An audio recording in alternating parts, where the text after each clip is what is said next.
Hello friends, in this video we are going to talk about passive voice of three perfect tenses: present perfect, past perfect and future perfect. आइए देखते हैं passive voice of perfect tenses. इसमें देखिए एक बार फिर मैं आप लोगों को जो है रिवाइज करवाना चाहूँगा।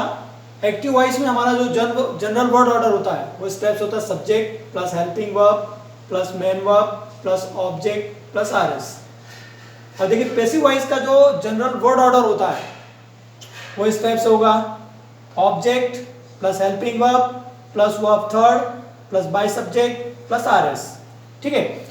अब देखिए अगर हम बात करें प्रेजेंट परफेक्ट की, तो प्रेजेंट परफेक्ट में देखिए आप एक्टिव वॉइस में जो प्रेजेंट परफेक्ट का स्ट्रक्चर होता है वो इस टाइप से होता है, जो वर्ड ऑर्डर होता है वो इस टाइप से होता है: subject plus has have plus verb third plus object plus RS. अब देखिए अगर हम बात करें पैसिव वॉइस की, तो पैसिव वॉइस में जो प्रेजेंट परफेक्ट का वर्ड ऑर्डर होता है वो इस टाइप से होता है: object plus has have plus been plus verb third plus by subject plus RS. ठीक है।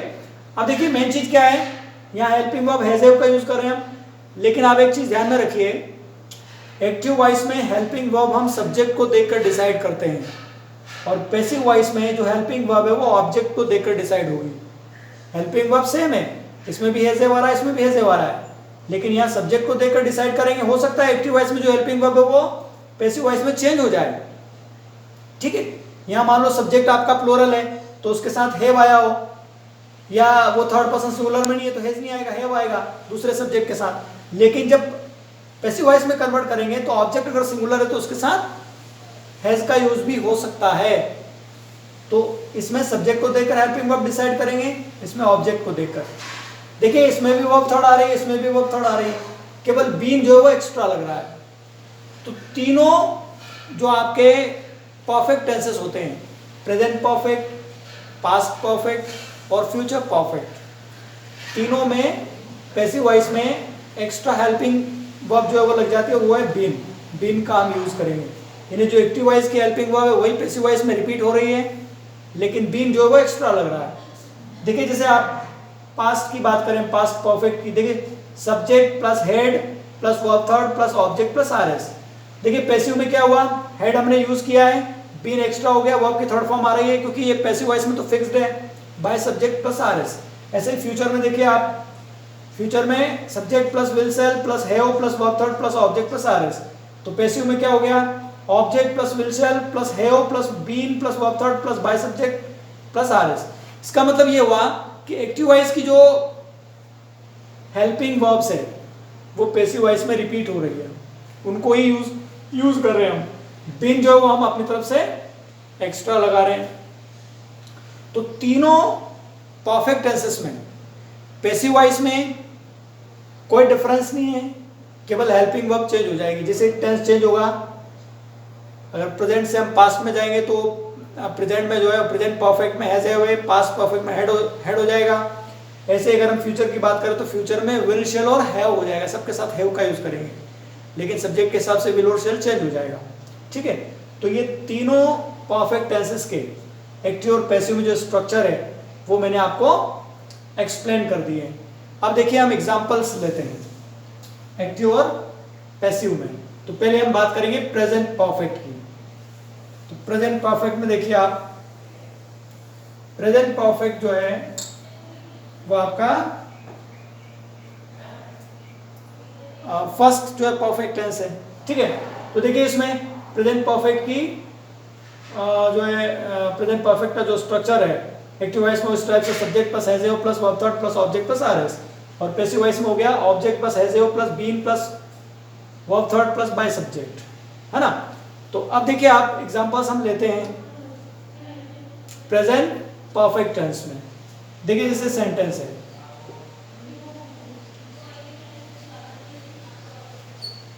Ram has dug a hole। Ram has dug a hole। ठीक है। अब इसकी पैसिव वॉइस बनाएंगे तो क्या हो जाएगा, इसमें ऑब्जेक्ट हो गया a hole, तो a hole को पहले लिख देंगे, a hole अब देखिए यहां एक्टिव वॉइस में राम थर्ड पर्सन सिंगुलर है इसलिए हमने हैज का यूज किया, लेकिन यह अ होल ये भी जो है सिंगुलर है तो इसके साथ भी हैज का यूज होगा। यहाँ हेल्पिंग वर्ब चेंज नहीं हो रही है क्योंकि जो हेल्पिंग वर्ब सब्जेक्ट के साथ आना चाहिए वही ऑब्जेक्ट के साथ आ रही है। तो अ होल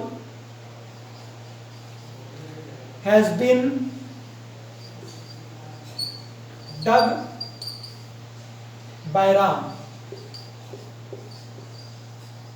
ये हो गया। अब मान लीजिए सेंटेंस आपका नेगेटिव हो जाता है तो एक्टिव वॉइस में नेगेटिव कैसे बनेगा? हैज के बाद हम नॉट लगा देंगे। Ram has not dug a hole, dug जो है डिग की थर्ड फॉर्म है, डिग डग डग, ठीक है। तो Ram has dug a hole, ये आपका अफर्मेटिव तो नेगेटिव का जाएगा, Ram has not dug a hole. अब पैसिव वॉइस में नेगेटिव कैसे बनेगा? पैसिव वॉइस में भी हैज के बाद हम नॉट लगा देंगे तो हो जाएगा a hole has not been dug by Ram, यहाँ हैज के बाद नॉट लग जाएगा, हैज और बीन के बीच में नॉट लगा देंगे हम। अब देखिए मान लो ये अगर इंटरोगेटिव होता है has Ram dug a hole तो उसकी पैसिव वॉइस क्या हो जाएगी? Has a hole been dug by Ram. अब मान लीजिए इसी को आप इंटरोगेटिव नेगेटिव बनाना चाहते हैं तो इससे मान लो सेंटेंस हो जाएगा आपका has Ram not dug a hole, तो उसकी पैसिव वॉइस हो जाएगी has a hole not been dug by Ram. आप क्या करेंगे? एक्टिव वॉइस में इंटरोगेटिव नेगेटिव बनाने के लिए एच को पहले लिखेंगे सब्जेक्ट के और सब्जेक्ट के बाद नॉट लगा देंगे। ऐसे ही पैसिव वॉइस में क्या होगा? हेल्पिंग वर्ब पहले आ जाएगी और ऑब्जेक्ट के बाद नॉट लग जाएगा, ठीक है। तो has Ram not dug a hole, has a hole not been dug by Ram, ये हो गया आपका इंटरोगेटिव नेगेटिव। अब मान लीजिए क्वेश्चन बनाना चाहते हैं, थोड़ी देर के लिए मान लीजिए हमारा क्वेश्चन ऐसा है where has Ram dug a hole. मान लीजिए सेंटेंस हमारा इस टाइप से हो गया, क्वेश्चन इस टाइप से where has Ram dug a hole, ये हो गया आपका एक्टिव में क्वेश्चन। अब इसकी पैसिव बनाएंगे तो क्या हो जाएगी? पैसिव वॉइस में इसका हो जाएगा where has a hole been dug by Ram, ये हो गया आपका passive voice where has a hole been dug by Ram. तो देखिए वर्ड ऑर्डर जो है वो एक्टिव वॉइस में कैसा है? क्वेश्चन वर्ड आ रहा है, उसके बाद हेल्पिंग वर्ब आ रही है, उसके बाद सब्जेक्ट आ रहा है, उसके बाद में ऑब्जेक्ट आ रहा है, सॉरी वर्ब की थर्ड फॉर्म आ रही है, उसके बाद में ऑब्जेक्ट आ रहा है, ठीक है। अब पैसिव वॉइस में देखिए आप क्वेश्चन वर्ड आ रहा है, हेल्पिंग वर्ब आ रही है, उसके बाद में ऑब्जेक्ट आ रहा है, यानी केवल प्लेस चेंज हुई है सब्जेक्ट और ऑब्जेक्ट की। जब हम वॉइस चेंज करते हैं तो सब्जेक्ट की प्लेस ऑब्जेक्ट ले लेता है पैसिव वॉइस में, ये डिफरेंस है। और दूसरी चीज ये है कि एक्टिव वॉइस में आपकी जो मेन वर्ब होती है वो टेंस के हिसाब से चेंज होती रहती है, लेकिन पैसिव वॉइस में ये फिक्स्ड है। देखो हमने तीनों इंडेफिनाइट टेंसेस की पैसिव वॉइस समझी, उसमें भी हमने पैसिव वॉइस में तीनों में थर्ड फॉर्म का यूज किया था। और ये जो तीनों परफेक्ट टेंसेस है इनमें एक्टिव में भी थर्ड फॉर्म का यूज हो रहा है और पैसिव में भी पैसिव में फिक्स्ड है, लेकिन यह संयोग से एक्टिव में भी थर्ड फॉर्म आ रही है तो पैसिव में तो थर्ड फॉर्म यूज करेंगे ही हम। तो ये हो गया आपका, तो ये हो गया where has a hole been dug by Ram, ये आपका हो गया प्रेजेंट परफेक्ट टेंस। अब देखिए जो प्रेजेंट परफेक्ट टेंस के एग्जांपल्स है उनको अगर हम पास्ट परफेक्ट और फ्यूचर परफेक्ट में कन्वर्ट करें तो क्या चेंजेस होगा? देखिए ये आपका प्रेजेंट परफेक्ट का स्ट्रक्चर है तो उसको अब हम पास्ट परफेक्ट में कन्वर्ट कर रहे हैं तो कुछ नहीं होगा, हैज की जगह हेड आ जाएगा तो पास्ट परफेक्ट का हो जाएगा subject plus had plus verb third plus object plus RS, ठीक है। पैसिव वॉइस में क्या हो जाएगा? यहाँ पैसिव वॉइस में हैज की जगह हेड आ जाएगा तो object plus had plus been plus verb third plus by subject plus RS, ये हो गया, ठीक है। अब देखिए जैसे मान लो सेंटेंस है Ram has dug a hole, इसको पास्ट टेंस में बदलना है तो ये हो जाएगा Ram had dug a hole, has की जगह हेड आ जाएगा, तो ये क्या हो जाएगा, a hole had been dug by Ram. फिर ऐसे ही अगर इसको नेगेटिव बनाते हैं तो क्या हो जाएगा, Ram had not dug a hole had not been dug by Ram, had Ram dug a hole, had a hole been dug by Ram, had Ram not dug a hole, had a hole not been dug by Ram. ये हो गया interrogative negative. अब मान लो question, where had Ram dug a hole, where had a hole been dug by Ram. ये आपका हो गया पास्ट परफेक्ट। कुछ नहीं करना, हेल्पिंग वर्ब चेंज हो रही है, जो रूल्स हमने प्रेजेंट परफेक्ट में फॉलो किए हैं वो सारे रूल्स हम पास्ट परफेक्ट और फ्यूचर परफेक्ट में फॉलो करेंगे, केवल और केवल हेल्पिंग वर्ब चेंज हो रही है। प्रेजेंट में हैज है, पास्ट में हेड हो जाएगा, फ्यूचर में विल हैव और शैल हैव हो जाएगा। ठीक है, अब मान लीजिए आपको फ्यूचर परफेक्ट में कन्वर्ट करना है, तो देखिए यहाँ फ्यूचर परफेक्ट के लिए क्या हो जाएगा, structure subject plus will shall plus have plus verb third plus object plus RS. और पैसिव में क्या हो जाएगा, object plus will shall plus have plus been plus verb third plus by subject plus RS. ठीक है, अब मान लीजिए सेंटेंस है आपका Ram has dug a hole, ये प्रेजेंट परफेक्ट का है, इसको अगर हम पास्ट परफेक्ट में बदलेंगे तो क्या हो जाएगा, Ram will have dug a hole, Ram will have dug a hole. तो पैसिव वॉइस क्या हो जाएगी, a hole will have been dug by Ram, a hole will have been dug by Ram. Been तो आ रहा है, हैज की जगह विल हैव का यूज कर लेंगे। ठीक है, ऐसे मान लीजिए इसको नेगेटिव बनाना है, Ram will not have dug a hole will not have been dug by Ram.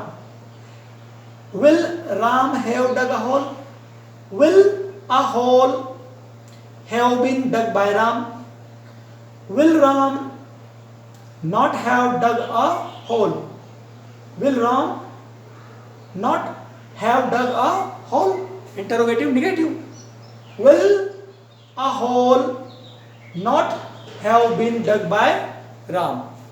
अब मान लीजिए क्वेश्चन, देखिए सेंटेंस है where will Ram have dug a hole। इसमें देखिए एक ही हेल्पिंग वर्ब थी, इसलिए सब्जेक्ट के पहले आ गई, यानी क्वेश्चन वर्ड के बाद आ गई, लेकिन इसमें जो है दो हेल्पिंग वर्ब है, एक तो विल और एक हैव, तो हैव जो है वो वर्ब की थर्ड फॉर्म के साथ ही रहेगा, केवल विल जो है वो क्वेश्चन वर्ड के बाद आ जाएगा। Where will Ram have dug a hole. ठीक है, तो उसकी पैसिव वॉइस क्या बनेगी, where will a hole have been dug by Ram, where will a hole have been dug by Ram. ये आपकी तीनों परफेक्ट टेंसेस की पैसिव वॉइस हो गई। तीनों में कोई डिफरेंस नहीं है, केवल हेल्पिंग वर्ब चेंज हो जाएगी। तीनों में एक्टिव वॉइस में सेम स्ट्रक्चर है, हेल्पिंग वर्ब डिफरेंट यूज कर रहे हैं हम। ऐसे पैसिव वॉइस में भी सेम वर्ड ऑर्डर हम फॉलो कर रहे हैं, केवल हेल्पिंग वर्ब उसमें चेंज हो रही है। तो मैं समझता हूँ ये तीनों परफेक्ट टेंसेस की जो पैसिव वॉइस है वो आपको समझ में आ गई। Okay, thank you.